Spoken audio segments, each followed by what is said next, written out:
ইতিহাসের একটা অধ্যায় খুলে দেখি, যেটা কুরআন আমাদের বারবার স্মরণ করিয়ে দেয়।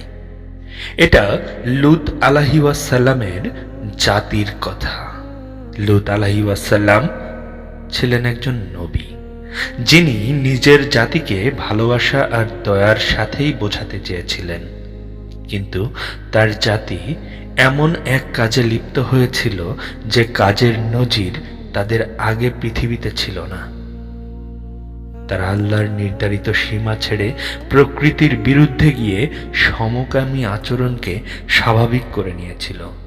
লূত আলাইহিসসালাম বারবার তাদের সতর্ক করেছিলেন, বলেছিলেন এটা অন্যায়, এটা অশ্লীলতা, এটা আল্লাহর কাছে অপছন্দনীয়। কিন্তু তারা শোনেনি, বরং উপহাস করেছে, হাসি তামাশা করেছে আর গুনাহকে গর্বের বিষয় বানিয়েছে। তখন আল্লাহর পক্ষ থেকে ফয়সালা এসে যায়। কুরআন বলে, আল্লাহ আসমান থেকে তাদের উপর ভয়ঙ্কর শাস্তি নাজিল করেছেন।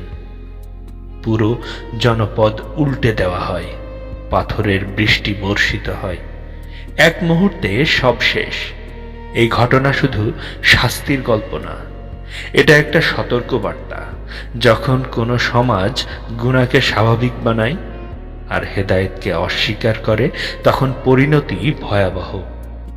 কুরআন এই ঘটনা ঘৃণা ছড়ানোর জন্য বলেনি, বরং শিক্ষা দেওয়ার জন্য বলেছে, যাতে মানুষ বোঝে আল্লাহর সীমা আছে, আর সেই সীমা ভাঙলে পরিণাম থেকে কেউ রেহাই পায় না। আজও এই কাহিনী আমাদের প্রশ্ন করে, আমরা কি সত্যকে সত্য হিসেবে গ্রহণ করছি, নাকি সমাজেই চাপেই সব কিছু স্বাভাবিক বলে মেনে নিচ্ছি? ইতিহাস কথা বলে, যারা শিক্ষা নেয় তারাই বেঁচে আছে, আর আল্লাহ সবচেয়ে ভালো জানেন।